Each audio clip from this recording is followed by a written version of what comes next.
Yeah, I think we're good. All right, this is a little breaking the fourth wall that we got going on here for people who know their theater lingo. Really proud to see all the Canadian pride. It's amazing to see Canadians and Manitobans from all walks of life gathering together and supporting our local economy here and shopping local, whether you're at the grocery store or whether you're heading for a night out and supporting some of the businesses that support our jobs. It's just the way to go.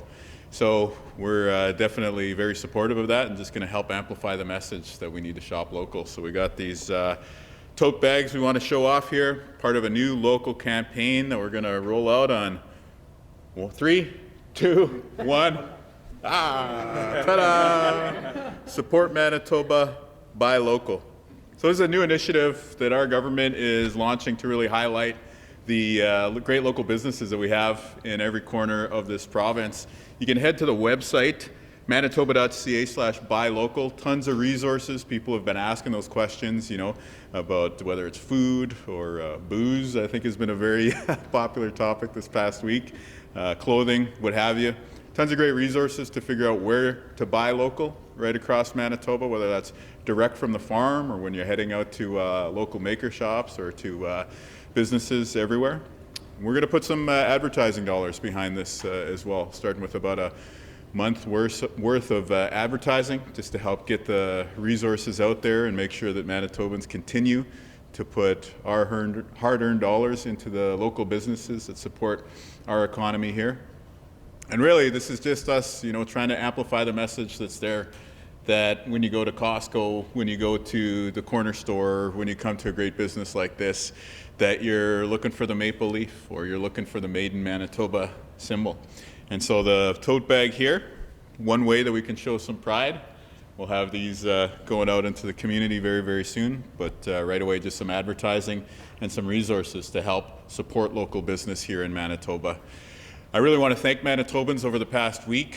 It's been maybe a bit of whiplash in terms of are we going, are we not, what's happening, but through it all to see people come together and to rally around the flag, to put the Manitoba pride first and foremost has been very, very encouraging. And while we're going to continue to manage a relationship with the new administration in the U.S., one thing is for certain, buying local and supporting local business in Manitoba, it always makes sense. No matter what is going on around the world, this is one step that we should always get behind as the people of the province. So very happy to be here today, and I'll kick things back over to the MC, Jamie. Thanks, everyone.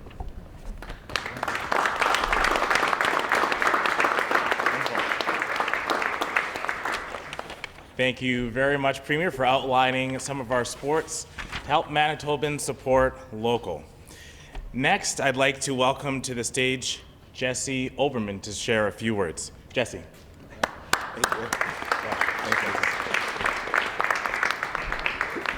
Hello, everyone. I'm Jesse Oberman. I just want to first say thank you to the Premier, to the whole team here. We're thrilled to have all these people here at Low Life Barrel House. That's where I rent space to run my company, Next Friend Cider. I was asked just to speak a little bit about my business that I do here. I work with all local ingredients, mostly apples, but all sorts of fruit that you can find that's grown here in Manitoba. We go to backyards, we forage in the woods, we work with Hutterite colonies to go all over the place, all over the province. And we use that fruit, we ferment it naturally into cider. We can it, we bottle it, we keg it. We don't add any ingredients, no sulfites, we don't filter none of that stuff. And it's so great to see initiatives like this from the province, but also from my friends and family, and just people I'm seeing everywhere that are feeling really supportive of businesses like mine and like Low Life and the wonderful small business community we have here. I think it's great to see people asking more questions, not only going into a local business because they want to support it, but saying, hey, just because you're local, where are you buying your inputs, your ingredients from? Those are important questions. We as businesses ask our consumers to support us and say, come support our local business. It's great to see consumers now coming in saying, oh, well, you're local, but where do you buy your fruit or your grain or whatever? And we're proud here to say that we buy everything locally. We always have, and we will continue to do that. I just want to say thank you to all these wonderful people, and I'm thrilled to be here among this group, and I know I speak for everyone at Low Life when I say thanks a lot.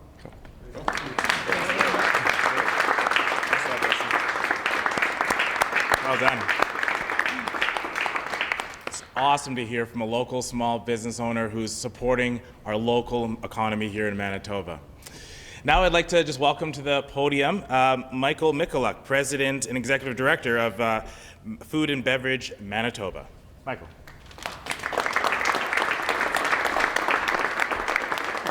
Thank you so much.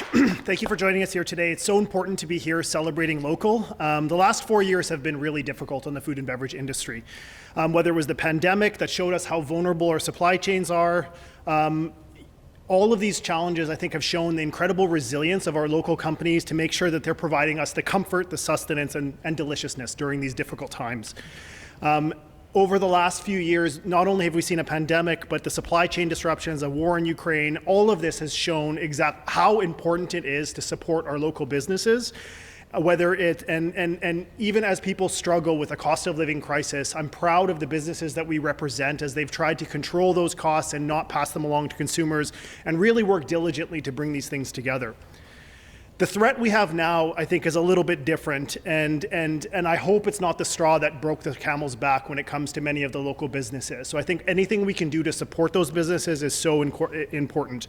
The food and beverage sector in Manitoba is massive. We are the largest manufacturing sector in the province, and we export globally.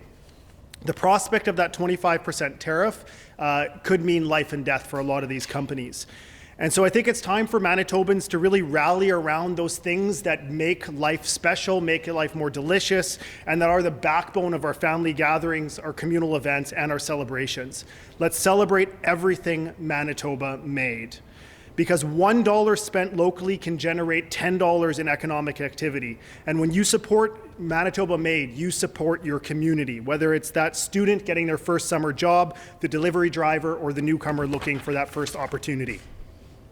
We have so much to be proud of here in Manitoba, so I'm gonna make a proposal here. On this weekend, a lot of people are gonna be watching the Super Bowl. Why don't we make the Super Bowl great again by making it Manitoban? Let's get our favorite products and celebrate that Manitoba Made. Grab that La Cucina or Old Dutch chips and a pint of your favorite Low Life brew. Lay out some Bothwell cheese and some Winkler kielbasa, a loaf of city bread, and some Elman's pickles. Make some wings from Granny's or Exceldor and dip them in that honey dill sauce with abandon. Wrap some Peak of Market potatoes with some bacon smoked right here in Winnipeg at the Maple Leaf plant. And then even in the middle of February, show that we have a lot to be proud about. Our producers and processors, our farmers and retailers all have a part in supporting this industry. Make the Super Bowl party a celebration of Manitoba Made. Really good. And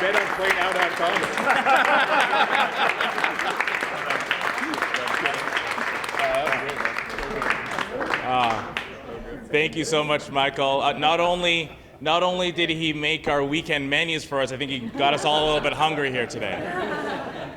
But that concludes our formal speakers for the press conference today, so we can open it up to any questions. Mr. Premier, how about the ad campaign you mentioned? Yeah, sure. What's the ad buy and how much of that is being spent on local media? Yeah, I think it's all being spent to reach Manitobans. It's about $140,000, and just getting that message out there to hit up manitoba.ca/buy local, and you got an amazing list of suggestions to get started with. And what can you give us an update since Sunday on what concrete measures you have on ensuring that corporations with large businesses on both sides of the border do not move their operations south, as we've already seen some in Ontario do, and what you were doing concretely to diversify export markets? Well, yesterday we had this amazing announcement, some $80 million being invested into the Port of Churchill and the rail line that serves it, so that our mining products, our ag products can get to the EU, can get to Brazil, we can help resupply Nunavut. This is a really smart investment that makes sense for the US audience because it's strong on Arctic security, but it's also about diversifying the markets that we can ship our goods to from here in Manitoba. Like everyone thinks about Manitoba as the prairies, as the bush, but we have tidewater in the province too. You can get to the ocean from our province, and so there's a lot of this work that we're doing. Obviously, we're talking to a ton of businesses, large employers included here in Manitoba, just sending that message that we've got their back and we're going to keep working together to grow our economy. Premier, about the ad campaign, I know sometimes it's hard to spend entirely locally. Yeah. The government gives money to Meta to buy ads on social media sites. How much of this ad campaign is being spent locally? Yeah, I mean, the $140,000 that we're investing here is to invest in local businesses. You hit up the website here, manitoba.ca/buy local. You're going to see a ton of great resources, how to spend your dollars here in the community. And we're going to reach out to Manitobans to keep amplifying that message. So my question is about how much is being spent locally within Manitoba versus how much is being spent on social media platforms and international. Well, all the money is being spent to support local business. The question is how much on Musk and Zuckerberg-owned outlets is $140,000 being spent to support local Manitoba businesses. When you hit up that manitoba.ca/buy local website, you're going to see great resources. And that's the Government of Manitoba's website. So go ahead and hit it up. If you understand our question, why don't you answer? How much on Musk? Oh, I'm providing great answers to all your questions that point you to this wonderful website, manitoba.ca/buy local. Wait.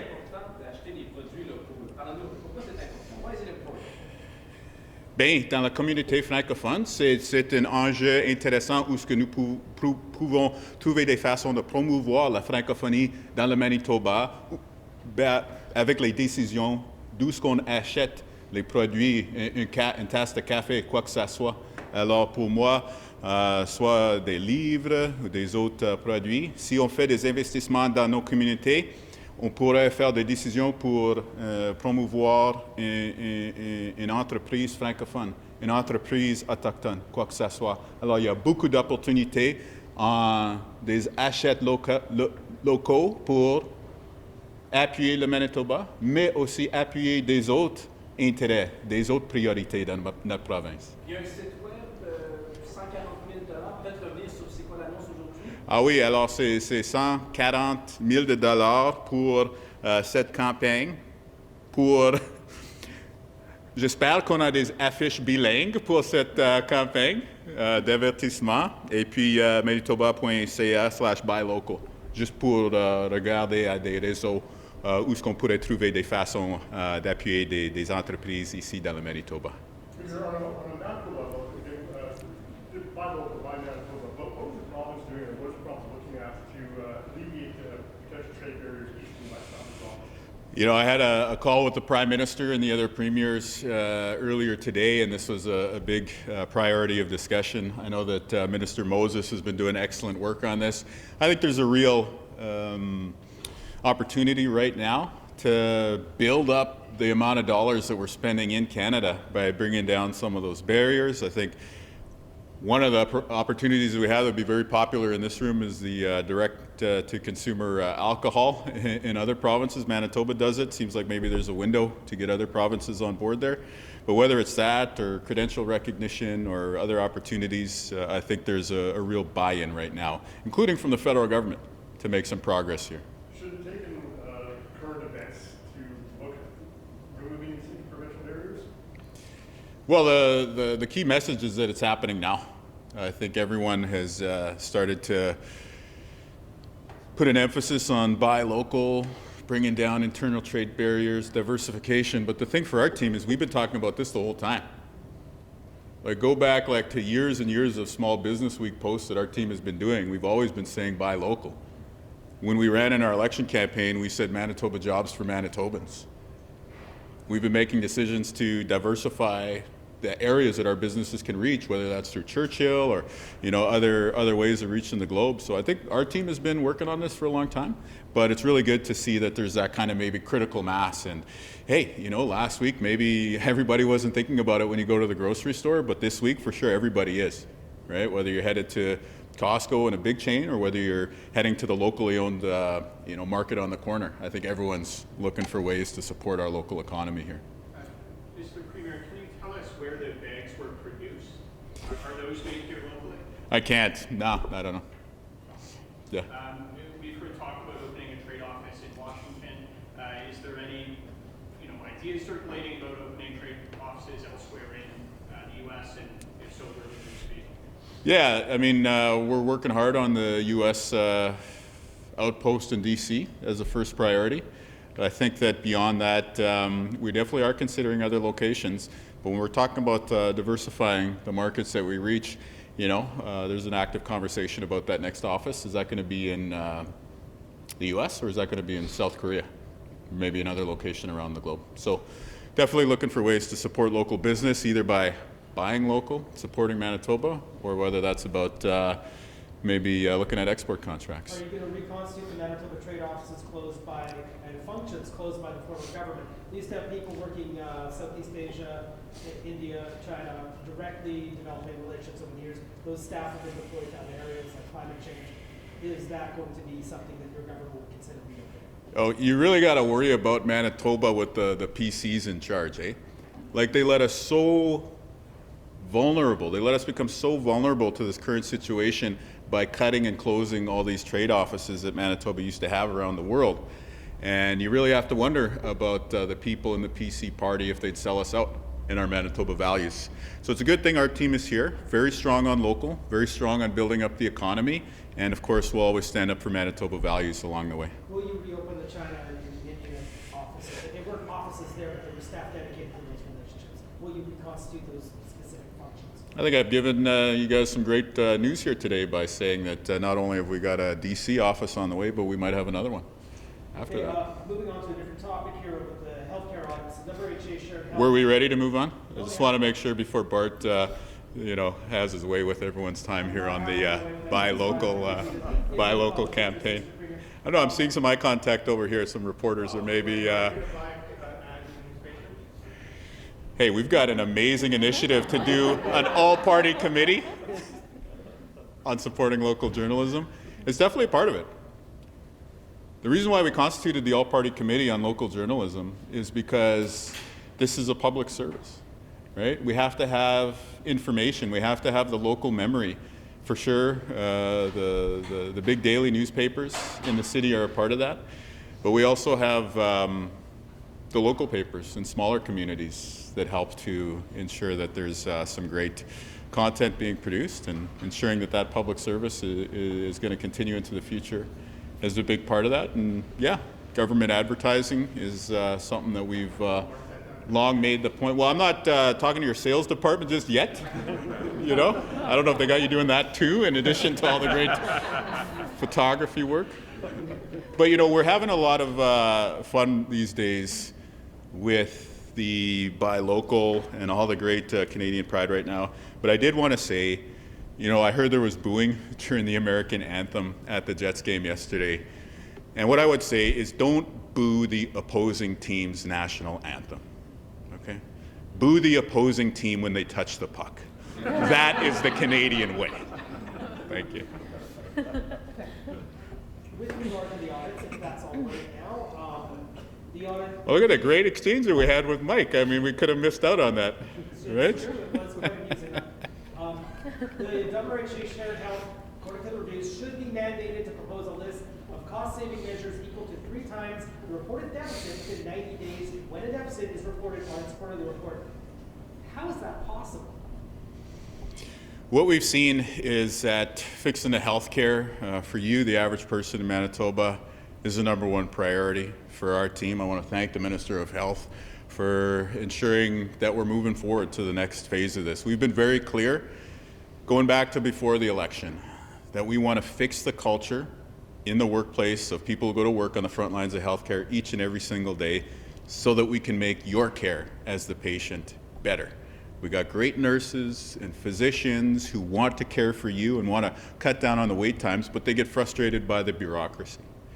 And so we've sent a clear message that we expect improvements. We thank the people who have been working with us to date, And now we're bringing in leadership that we know are going to be able to have that emotional intelligence, respect the doctors, nurses, allied health, support care workers on the front lines, and ensure that healthcare improves for you, the patient, who deserves to get access to care when you need it. I repeat, how is it possible to get 3 times the deficit in cost saving that within 90 days? Well, what I'm talking about is culture. I'm talking about fixing the working environment for nurses and doctors. We commissioned some audits. Obviously, we'll take a look at what's in there. But when it comes to the decisions that government is making, it's about fixing the working conditions for the nurse, for the allied health professional, for the physician, for the support worker who takes care of you. And so the steps that we're taking here today, it's all about moving forward in that continuous step-by-step process of making sure that we fix healthcare in Manitoba. And so these new leaders, very confident that they've got the emotional intelligence to get it right. And when we have emotional intelligence and we have a good working environment, guess what? The care for you at the bedside, it gets better. Because a happy nurse, a happy doctor, a happy allied health professional is going to be able to connect with you as a patient and work with you in a more direct way, unlike in the past where they've been frustrated or perhaps distracted by the former PC government or just not having their ideas heard to. And so we're making some important changes here.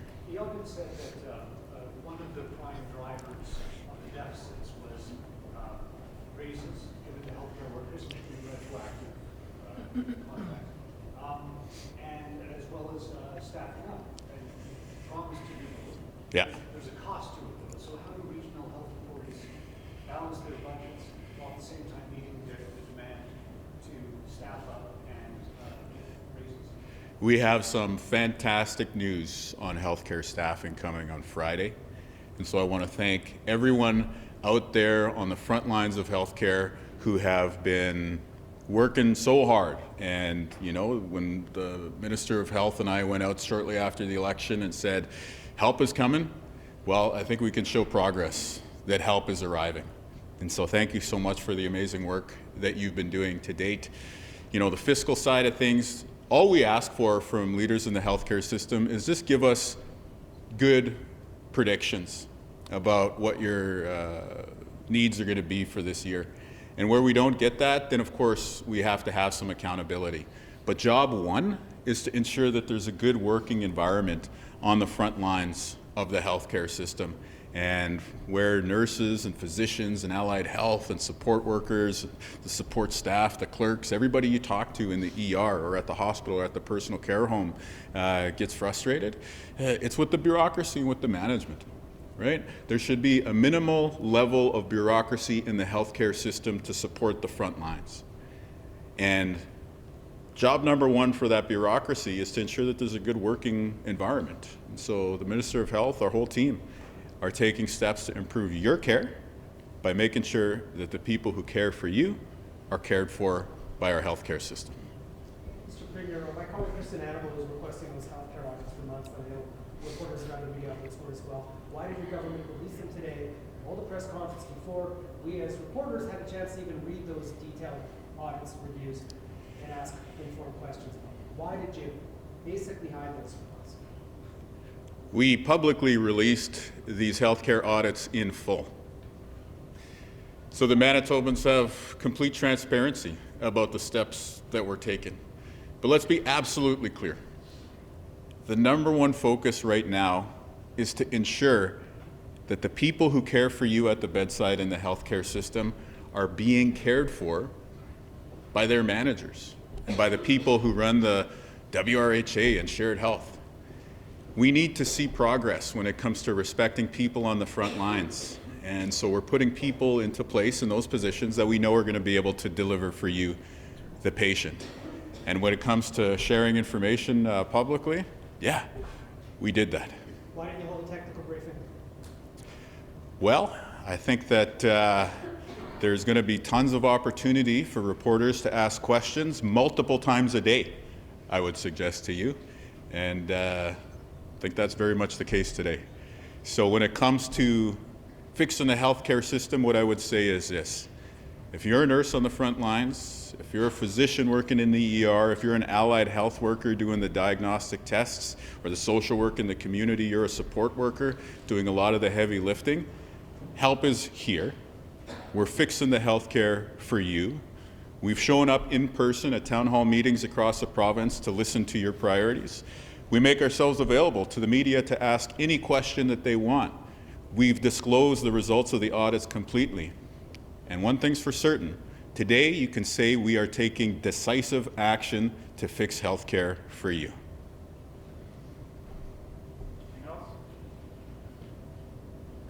All right, support local, support Manitoba, buy local.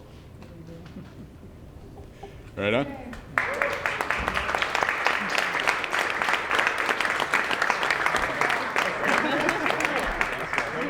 Thanks for being here.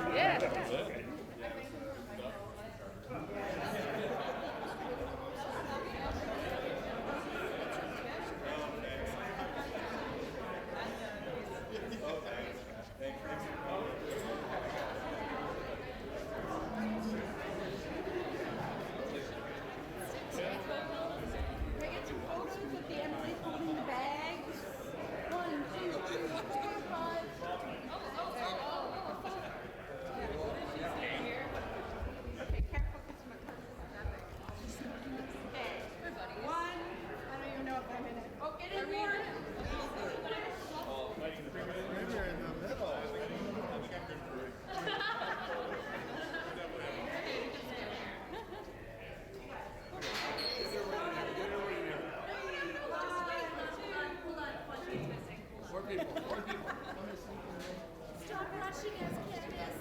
It wasn't meant to be a group photo. No, it is. 1, 2, 3. Wait, let me try and go back more. Oh, don't forget the tripods. Oh, there we go, Candace. Here we go. 1, 2, 3. 1, 2, 3. Perfect, thank you. Let's go shopping.